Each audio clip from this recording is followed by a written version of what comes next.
I'm Alicia Siegel, producer of public programs here at the Intrepid Museum, and we are joined today by Mike Massimino, former NASA astronaut and senior advisor for space programs here at the museum. Thank you so much for joining us to talk about Artemis 2 today. Thanks for having me. Pleasure to be here. What would you say is the significance of this mission, and what does it mean for the future of space travel? The significance, we haven't been to the moon with people in over 50 years, right? So it's been a long time, and it was a successful launch.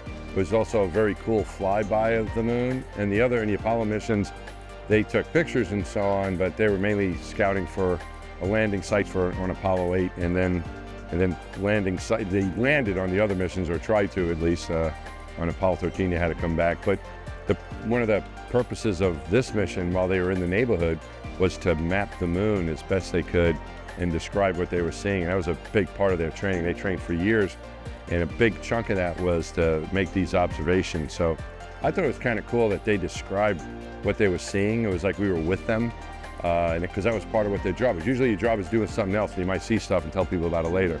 But their job was actually to describe what they were looking at and take those photographs. So I think it was a really cool opportunity to feel like you were along for the ride on that part of it. But overall, I think the main significance is that it's the first step in getting us back to the moon, not just for a visit, but to stay. And so this is one big step, but there's a lot more. Checking out a lander, landing on the moon, and then setting up some sort of habitat where people can live to explore and do research, and maybe some commercial activities as well. So this is a great start, but we got to keep it up. Throughout the journey of Artemis 2, this long journey to the moon, around the moon and back, what has excited you the most, and did anything surprise you throughout that? For me, what was exciting is just that we got the people there. I got to go to the launch. That was pretty cool. So that was exciting. And I'm excited for my friends. I know all four of the crew very well, and I'm happy for them. So I was excited to see what they were able to do, but also the way they interacted. It was not just about the exploration of going to the moon, but also sharing it with the crew, with each other, and then also their professionalism and their love and respect for everyone on the ground, and working with the Mission Control Center. So I think it was a glimpse into not just what you can do to explore, but how you could work together as a team to achieve great things. So, and I'm particularly excited because I like all four of them very much. So as a former NASA astronaut, you have experienced the forces of re-entry firsthand yourself. So what is this Artemis crew going to be experiencing as they return back home? Well, it's very different than what we had in the space shuttle. In the space shuttle, you're gliding back. Your G forces go up to a little over 1G. But it's not like you're this spacecraft coming in. They're not coming in ballistically, but they're coming in a lot quicker than we were, and such that the G forces also will build up to a higher level. So they're going to experience probably around 3 or 4 Gs, which is not that bad, similar to what you get on Ascent, and they'll have it for shorter periods of time. They have a couple spikes so they're going to feel G forces. But I think the difference is that coming back after being weightless for a while, even like the 1G feels really heavy. So I think they're going to really feel the 4Gs. I think the perception of it is going to be actually greater than that. It'll be interesting to see what they say about it. But that's one thing, is they're going to be going from zero gravity to a higher G level, and this G spikes that they're going to get, like little blips of them going high and then coming back down and going back up again. So that's going to, that'll be interesting to see how that goes. The shuttle came in as a glider, which you got through the atmosphere. They're screaming through the atmosphere at a high velocity, and then a series of chutes are going to come out, parachutes are going to come out, 11 in total in 3 different ways. So the first is going to come out to just kind of slow them down, settle them, kind of stabilize a little bit, and then more stabilization, and then the big chutes come out at the end, so that they're going to go from over 30,000 miles an hour to coming in with the heat shield, slowing them down to about 300 miles an hour, to final touchdown with the parachute about 20 miles an hour. So we also were smooth coming in, but what they're going to experience is a jerk from those parachutes. Now, I don't know how profound it's going to be. It'll be interesting to ask them what it was like, but they'll probably get a bit of a jerk. Depending on the wind, they may get moved around a little bit underneath the chute. So a little bit different, a little more herky-jerky stuff. than what we had on the space shuttle. So what will recovery then look like once the astronauts splash down in the water? So in this case, they'll get down in the ocean, and then there'll be the boats, small boats that'll go out to help them, and they'll get in those boats and eventually get taken back to land. They'll get on a boat, and a bigger boat, and then a helicopter will take them over there. And then from that bigger boat, they will then go to they'll take a helicopter and go back to San Diego. So they'll come out, and rescue divers will help get them out of the spaceship, make sure they're okay, and then they'll take care of the spaceship separately. The spaceship will also be returned to San Diego, and then it'll be trucked back across the United States to Florida. That'll take a couple weeks, I guess, for that.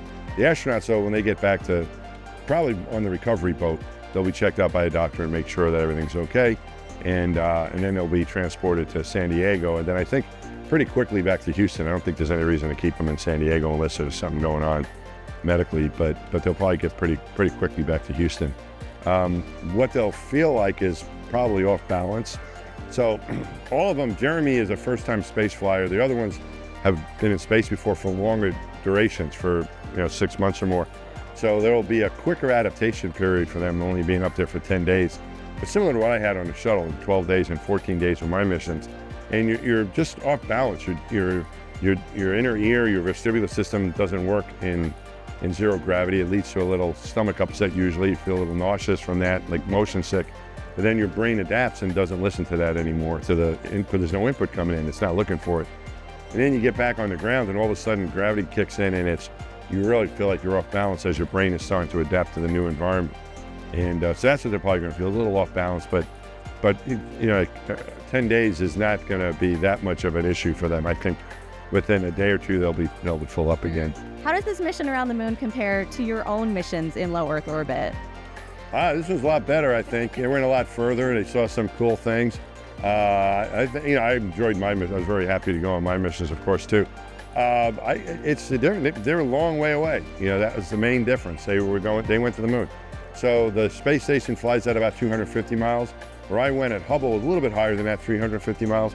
But they were out there over 250,000 miles. So less than 0.1% is the distance that we've been with the space shuttle and the space station over the past over 50 years, right? So they're much further away. So that's the biggest difference. We got the spacewalk and other, but it's just a completely different program. So much different. Both are cool, but this one's pretty cool. This would be hard to top. How do you think a mission like this changes an astronaut's perspective of Earth? I think for them, they're able to see our planet in its entirety from a distance. And, we can see parts of the planet, and even at Hubble at the higher altitude, you can see the curve of the planet. But it's a little bit different. I think that for outing, you're closer to something else, which is the moon versus the Earth. So I'm interested to hear what they have to say about it. I think they've already kind of shared some of that with us, that you see it as its own entity. And I think Victor Glover said it pretty well, that we think that they're in a spaceship away from us, but really we're the same distance from them, and we're also on a spaceship, which is Earth. So I think it adds to that feeling. I had those thoughts as well.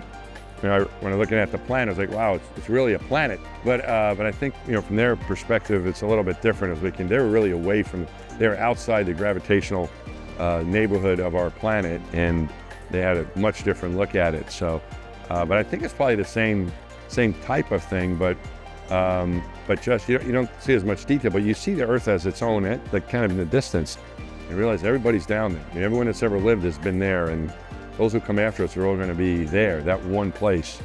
And it is a spaceship, really. It's for all of us to be alive and floating around we're not floating around, our planet's moving around, but walking around on our planet in our solar system as part of the universe. Do you think there's a connection between the way that this Artemis mission has reawakened the public's love of space and the mission of the museum here to showcase space exploration and aerospace to the public? I think it has certainly. I think what's the connection there, I think, is certainly the inspiration, I would say, is that this mission, by conducting the mission, they were able to hopefully inspire lots of people. I think they did. And the same here, we've got people running around the museum here, coming here for some inspiration. So certainly I think that's something that the space program can do, I think, better than anything else we have, to inspire people to dream big, to see what people are capable of doing when everyone works together.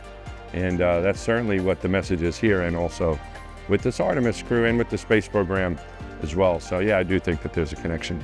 Thank you so much for your time today. Oh, my pleasure. Great to see you here. Likewise. Thanks for having me. Yeah, and it's, we're excited to be following this whole program now as it continues on. Yeah, Three Artemis. Hopefully not waiting another bunch of years. Hopefully they just keep moving along here at a reasonable pace. That's what I'm hoping for. All right. Thanks so bet. much. We'll see you next time. Thanks for having me.